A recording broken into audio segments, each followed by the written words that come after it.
All right, let's bring in our guy Adam Hoge covering the Bears today from Hoge Remote. Hoagie, let's start with the offense. I know we got a lot to cover here, so we've been talking about Luke Getsy going up to Lambeau. What did we learn, if anything, today about how he's going to attack the Packers perhaps differently than he did in Game 1 on the road late in the season? Well, I think the big question in my mind is just how they handle this zone scheme that the Packers run. I mean, I give them all the credit in the world for what they did against the Falcons last week. I think it was a good box to check because that's a pretty decent defense. It was not like it was a pushover game. And they performed really well. And I thought Getsy had his best game of the entire season too, just in the play design, plays off of plays, decisions that were made throughout the game. It was a good game plan. But this is a zone defense now, and traditionally, honestly, even going back to the Mitch Trubisky days, was Trubisky or Fields, like these guys have thrived more against man coverage. And a lot of that has to do, obviously, with when you play man, you turn your back to the quarterback, and that's a dangerous thing to do against Justin Fields.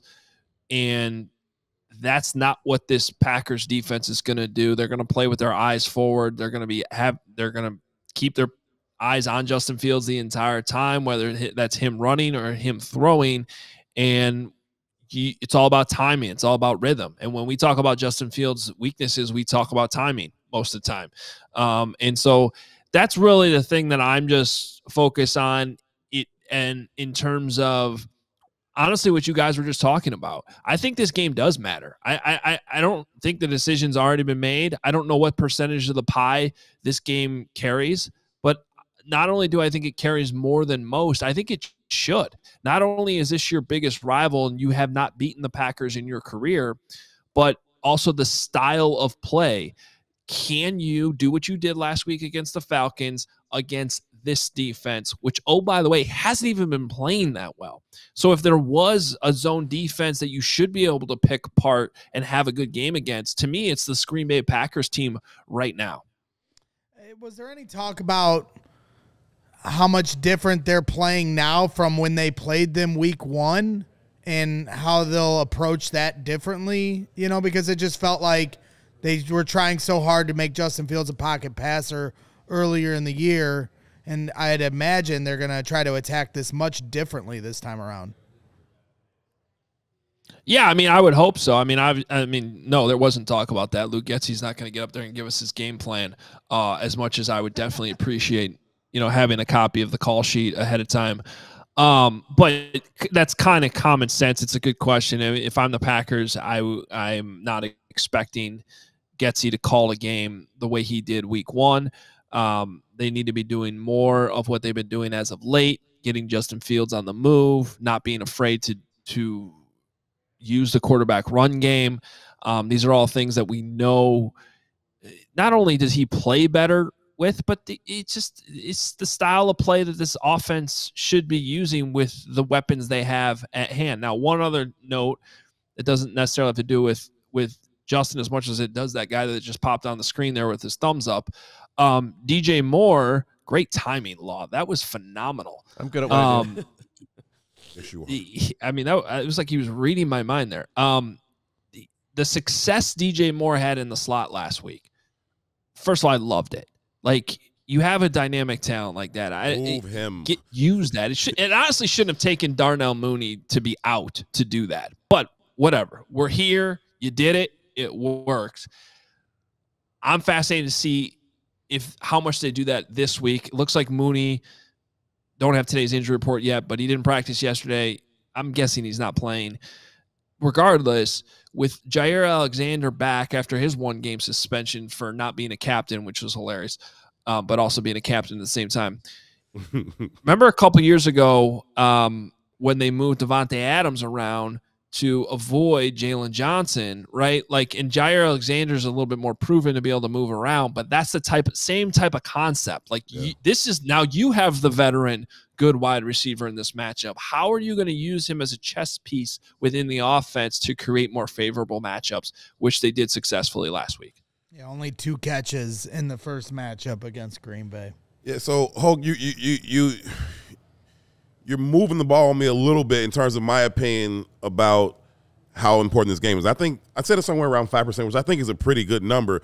But I do think that Poles probably has his mind made up. When you talk about this matchup specifically, you talk about stylistically and how they play, also this being a division game, right? The Bears outplayed the Lions twice.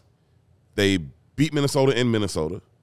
And if you get another win against Green Bay at Lambeau, you go into next season like, yo, this should be our division now, right? And now you can talk about taking the North and never giving it back. I think for that reason, it does matter a little bit more. So maybe I'll go 6% because Hoge is so smart. 3 straight division wins to end the year. Yeah. Let's get in the minutiae. Go ahead. By the way, Herb, just real quick. I mean, 5% of the overall evaluation. That's still a big. That's still a huge number for one game. Yeah. It's honestly probably more than it should be. I'm just saying, like there should be extra weight put on Packer games, in my opinion. Yeah. Well, okay, let me have you answer the question, then we'll get back to what happened today. Who do you think between Flus, Fields, and Getsy has the most on the line on Sunday? Fields. Wow. Yeah, I think it's Justin Fields. I think Flus is back. I'm not saying that Getsy's evaluation is done here by any means. I just think that, Luke Getsy, he'll find another job. He'll be in the league. Even if he's, and I'm not saying he's going to be fired if they lose or anything. I'm just saying, like, what's the worst case scenario for all of these guys based on the outcome of this game? Like Getsy, maybe he'll go join the Jets and hang out with Aaron Rodgers, and everything will be fine. Justin Fields. And I still think Justin Fields, even if he ends up somewhere else, will have another chapter to his career. But I also think that Justin Fields wants to be here. I think he wants to keep building what's going on here with this Bears team. I think of those three, it is Justin Fields. And that also, don't get me wrong, I'm not saying everything's riding on this game. That would be stupid to go about your business where it's all riding on this one game. Right. But as I'm just said earlier, I do think there's weight here, both in terms of the opponent and the scheme that you're playing against and what's on the table as a potential to prove here. So one little minutia on the scheme. I've been annoyed this season just watching a guy who's 5'5" and weighs 150 pounds, Tyler Scott, being asked to block. He's also being asked to block in the tush push, which I guess was covered today, and why they're choosing to put that guy in that position. It's a great explanation from Luke Getsy. These are the types of scheme questions that I love when coaches are actually willing to answer them, because it's not giving away any secrets. It's just explaining to the fan base something that looks confusing when you see it in live action. And in this case, it's why do you have your tiny rookie receiver pushing Justin Fields on the tush push? So he's lined up behind as one of the guys pushing, when it's like, can we get some big guy there to help? Even strong enough to move Justin? Yeah, exactly. Like, Justin's way bigger than Tyler Scott here. I mean, if I tried to push Justin around, he's not going anywhere, right? So right. It's a completely fair question. I also think the answer that Luke Getsy provided is also completely fair, because what the Bears have been doing here on the tush push, and this is an important part of the tush push that probably doesn't get talked enough about, is they hustle to the line of scrimmage, and the Eagles do this too. I think most teams are doing this, and the point of that is to not allow the defense to substitute. So think about, maybe you're in a 3rd and long situation, and you pick up 6 yards. Well, 3rd and long, you're probably in 11 personnel. You might even be 10 personnel. They have smaller guys on the field in that situation because they're probably in their pass rush personnel. Okay, you pick up 6. Now you're in 4th and 1.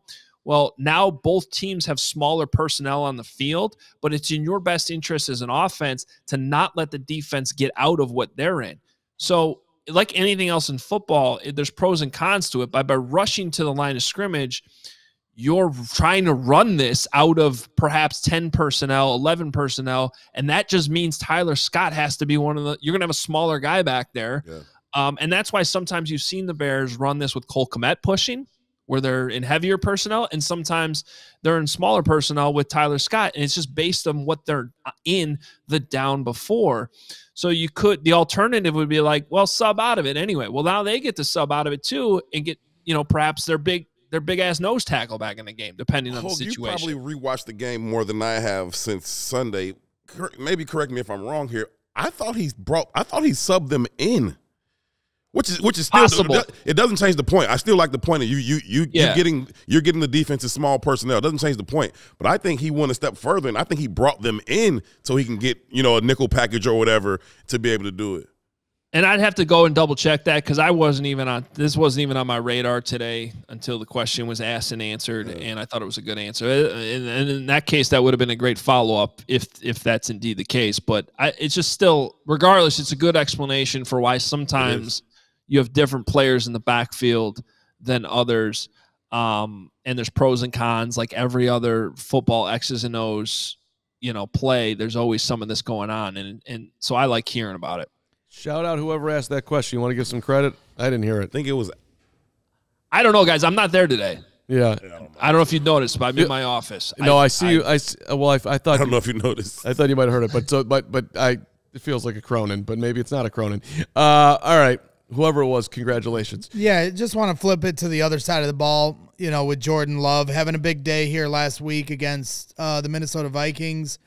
Week 1, some of my biggest issues maybe are understandable because we didn't have Montez Sweat, but couldn't get to the quarterback, playing a lot of zone, playing back on 3rd and long, giving up way too much space. Entering this game, obviously the defense is playing much better. What kind of problems does it feel like the defense can present itself with, Jordan Love this time around? Well, yeah, I mean, I was just on the radio in Wisconsin, and that's their big concern up there is just how different this defense is. And I would argue that the Bears defense is the best unit on the field on Sunday, which is the same way I felt last week and the same way I felt in a lot of recent weeks. And the value of that reality and something this city knows well, and one of the few things we can lean on in this town is the way the Bears play defense. When they have their good defenses, it gives them a chance. I mean, the few good, teams that the Bears have had over the last 30 plus years is when they've had good defenses, and you knew going into the game they were going to give you a chance to win. As it turned out, we thought the Bears defense was going to look like this for most of the year, and they laid an egg in week 1. And for most of the first, few games of the season, it was not the unit that we thought it would be. Now, some of that was injury. If I remember right, they didn't have Kyler Gordon in that first matchup. Didn't he start the year out, right? Or did he get hurt? Or did he get hurt in that game? I forget, but he was dealing with an injury earlier. Kyler Gordon, he got hurt during that game. Yeah, that's right. So there was some injuries on the back end, but there was also youth on the back end, and there was just the reality they did not have a pass rush. So having Montez Sweat, as I just told the guys in Wisconsin, is the most simplistic black and white answer you can give when someone asks you why this defense has been different in the second half. And it is a different unit, and it's going to give the Bears, regardless of the outcome of this game, it's going to give the Bears a much better chance of winning than they ever had in week 1 when they came out the way they did. By the way, quick Google search. If you go Kyler Gordon injured, I was trying to see if the play would pop up. Gordon underwent surgery on his broken hand Thursday. Adam Hoge of ALLCITY.com reports. You got credit for the report by CBS Sports, brother. That's our guy. What was the thing that came up? Oh, remember we were talking to Cole Kmet the other day, and someone extra put fingers. The 12 fingers and something. Someone tweeted at me later because we were all like, "What the hell is he talking about?" Someone going back to the draft. There was a report that Khalil Herbert was born with 12 fingers and still had an extra toe or something. Yeah, he's got 6 toes. Yeah, and the reporter that reported that was Adam Hoge. But he didn't remember. And I had no idea. It's like when you're forgetting your own reports, it's just embarrassing. As this one says, according to Hoge, the team's hope is that Gordon will be able to return in week 6 after he misses the required 4 games on injured reserve. You were reporting on their hope, buddy. Congratulations. Well, and Hogan's to your man. point about young players, on the back end, Jervon Dexter also, look at him. He's night come and day on from week 1 to now. Yeah. So it's exciting. I mean, they were developing chemistry in the middle of the field. They had 2 new linebackers, right, trying to get used to playing with each other. Like, there was a lot still coming together for this defense. And then, like Oak said, the biggest piece, Montez Sweat, Flus takes over the defense. It's a different defensive unit all together. It really is. Tyreek is so much better than he was. No, it's one of the best. They're headed to being one of the best defenses in football, depending on what they do in the offseason. That's legit, for real, for real. Hey, anything special teams interest? I heard that Richard Hightower was emotional today, Adam. He borderline emotional is how I would describe it.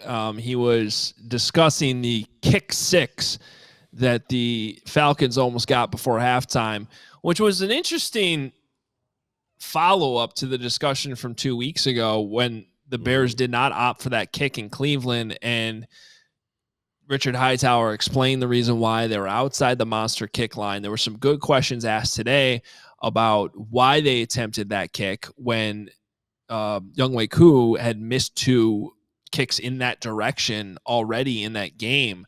And without saying it so blatantly, you could tell what Hightower's point was our kicker's better and he's able to kick farther. So that's why we tried it. It ended up being a little short.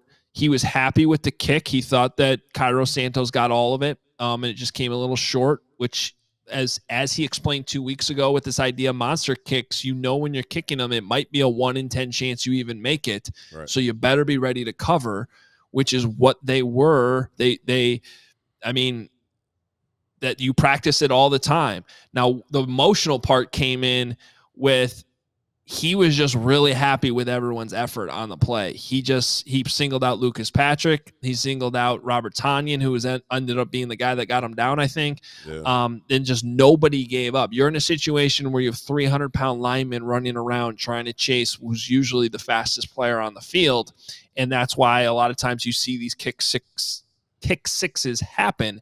Now, I thought a good follow-up question, I think it was Nick who asked it, was why didn't the Falcons put Cordero Patterson back 100%. There? 100%.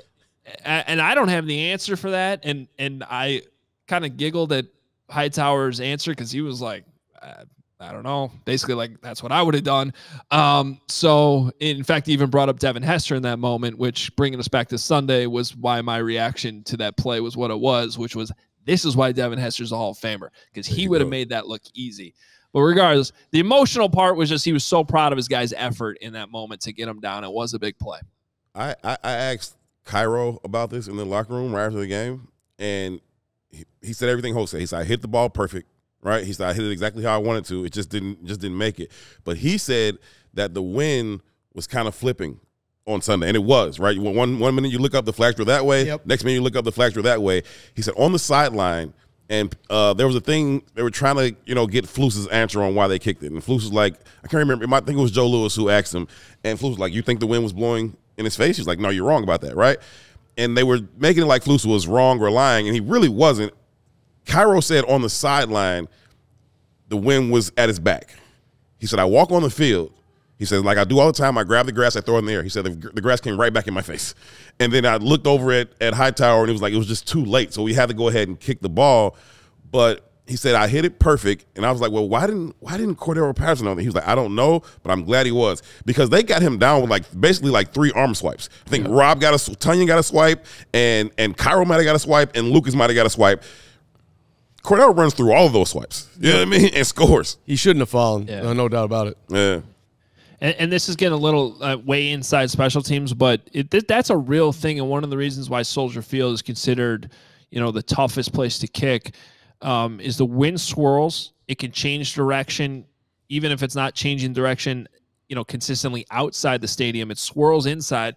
And one thing I can also tell you from coaching that you have to take into account is sometimes when you do the grass thing, the wind up high can be different from where it is down low. And so you got 411.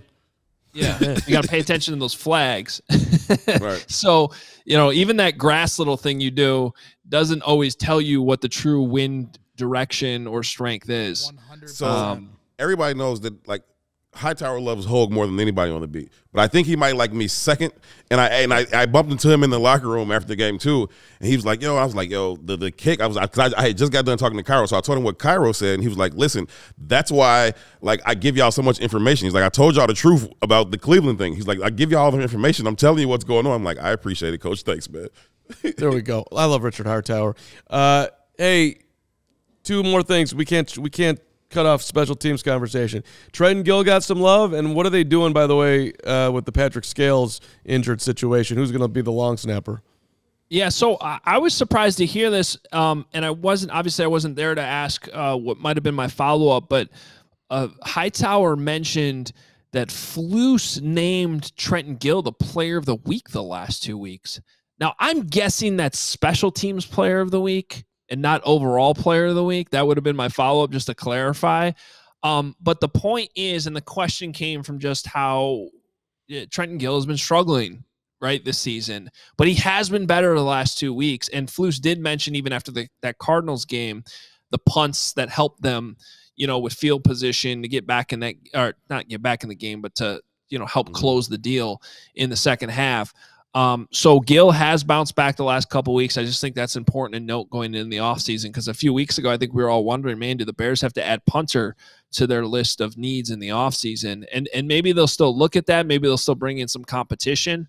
But I just thought that was notable. And then also, let's not ignore this long snapper situation this week, because Patrick Scales is dealing with a foot injury. And part of being a long snapper is you have to be able to cover on punt. So if you can't run, you might still be able to snap the ball on field goal potentially, but I don't know the last time an NFL team activated 2 long snappers on game day. Yeah. That would be more common in high school than NFL. So Matt Overton is in the building, got practice in yesterday. What's important to note here is, Matt Overton's been in the league for a while. He's bounced around a bunch of places, which also makes you a little nervous. The biggest thing here is the chemistry, I think. When a snapper, holder, and kicker work together every single day since starting training camp, and they literally know the spin on the ball is going to be in the right spot, like that's part at the NFL level, you are snapping to get the laces perfect when Trenton Gill catches it. That's how good these NFL snappers are. And so everything from a 0.01 on the timer, because they clock these snaps and everything, it can disrupt just the timing of a kick, and it can honestly impact both accuracy and distance on a kick trajectory, the whole thing. So it might not seem like a big deal, but this actually could be a big deal if this game comes down to a field goal. And I think we all expect this to be a close football game. So I don't blame anyone for not caring too much about this situation, but it's definitely something, as you can imagine, I'm paying attention to the rest of the week. Nobody worries about the long snapper until he messes up, right? It absolutely matters. Those guys are close. The chemistry is there. They're all three of them are always together. And the Bears are the Packers of long snapping, right? You go from Pat Manley to Pat Scales. That's like Brett Favre to A-Rod of long snapping. Well said. To wrap up the Hoge segment here, we're going to do a game that I just came up with, which is Hoge versus Braggs, and we're going to start with the one and only Matt Overton. Hoge, look up. No computers.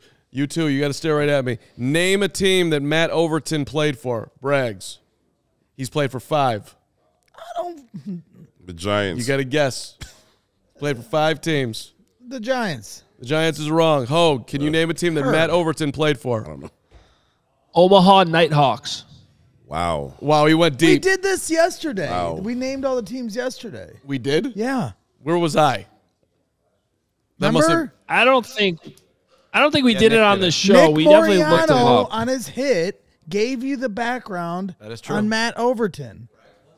Oh, yeah. I was listening, that's and clearly you weren't, because you just. I don't have a good memory, but I'm telling you, this information was already given on our show. Okay, well, from the great Nick Moriano. I obviously tuned out at that point. Sorry, Nick. Sorry to me. I'll try to be better. He literally said Carm, I have the Matt Overton information for you specifically.